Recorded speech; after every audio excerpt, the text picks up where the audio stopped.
All right, let's dive right in. We're heading into one of the most powerful and honestly kind of mysterious moments in the entire book of Revelation. There's this massive, explosive song of praise that just erupts in heaven, and our goal today is to figure out not just what they're singing, but more importantly, why. So picture this. Something absolutely world-shaking has just happened. And right after, the Apostle John hears what he can only describe as the sound of a giant crowd in heaven, and they're all shouting this one anthem together. And this isn't some quiet hymn, you know. This is a thunderous roar that kicks off with one powerful word, Alleluia. And that's the big question, isn't it? Praise this loud, this intense, it doesn't just happen out of nowhere. Something specific had to have happened to just unleash this celebration. So what was the trigger? What's the real reason for this song with these words at this exact moment? Okay, so the key to this whole thing, the clue that unlocks the mystery, is actually found in the chapter right before this, in Revelation 18. The event that triggers this song is the final judgment and the complete collapse of this symbolic figure the Bible calls Babylon.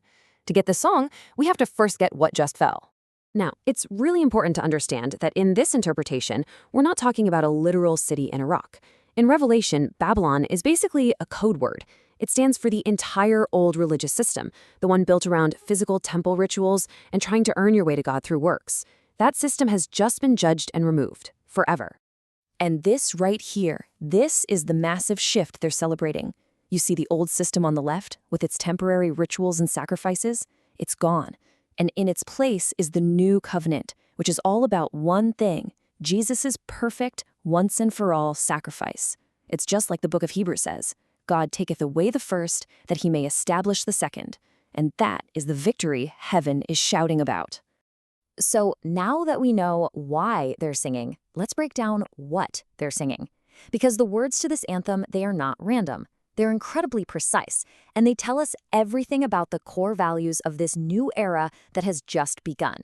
So the very first word they shout is Alleluia. And get this is fascinating. This is the very first time this word ever appears anywhere in the New Testament. I mean, it's all over the Old Testament, but it only breaks out in the New Covenant right at this moment, after the old system that stood in the way is finally gone. It's like a breakthrough of praise that's been waiting to happen. And right after that explosive Alleluia, what's the very first thing they declare? Salvation.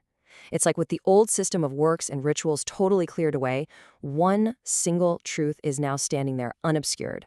Salvation is a person, not a process. This verse from Acts just nails the heart of what heaven is crying out. The fall of Babylon means there are no other options left. There's no other name, no other ritual, no other system you can turn to. This song is a final, permanent declaration that Jesus Christ is the one and only way to God. So the order of the words here is absolutely crucial. It's not random. Salvation comes first. It has to. It's the foundation. Everything else that heaven is celebrating, the glory, the honor, the power, all of that flows directly from Christ's finished work of salvation. And the best part? That victory isn't just for him. And this is where it gets really incredible, because Christ's rewards, they become our inheritance. We get to share in them. His glory, we're co-heirs. His honor, we get that as adopted children of God. His power, we're filled with it by his Spirit. So you see, heaven isn't celebrating some distant victory. It's celebrating a victory that has been shared completely with his people. But there's still one more layer to this song. And honestly, it might be the deepest, most emotional reason for this whole celebration. You see, this song, it's an answer. It's the fulfillment of a desperate prayer that had been hanging in the air for centuries. Remember this? This is that haunting cry from the martyrs back in Revelation chapter 6. These are the souls of those killed for their faith, asking God, when? When is justice coming?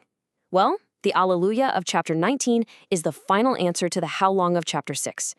Justice is here. And why did they need justice? Because the very system that was supposed to represent God had this long, tragic history of rejecting and killing his true messengers. I mean, look at the pattern here. From the prophets to the apostles, it was consistent and it was brutal.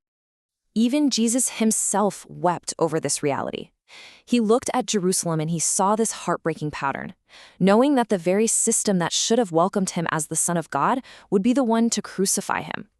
The judgment on Babylon is a judgment on this entire history of rejection. And this gets to the very heart of the injustice. The ultimate crime of this Babylon system was its hypocrisy.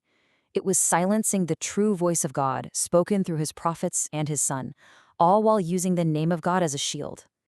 And we have to be crystal clear about this. The joy in heaven is not some kind of morbid celebration of destruction. It's not about revenge.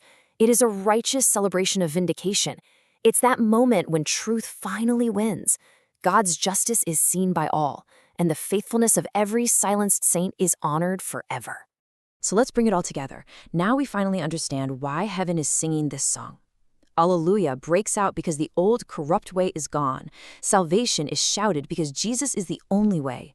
Glory, honor, and power are proclaimed because we get to share in Christ's rewards.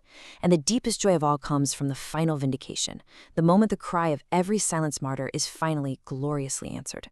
And that leaves us with one last thing to think about. This ancient song celebrates the victory of authentic truth over a powerful religious system that claimed to speak for God but didn't. And it kind of forces us to ask ourselves, what does that kind of victory, that kind of vindication of the truth, look like in our own world today?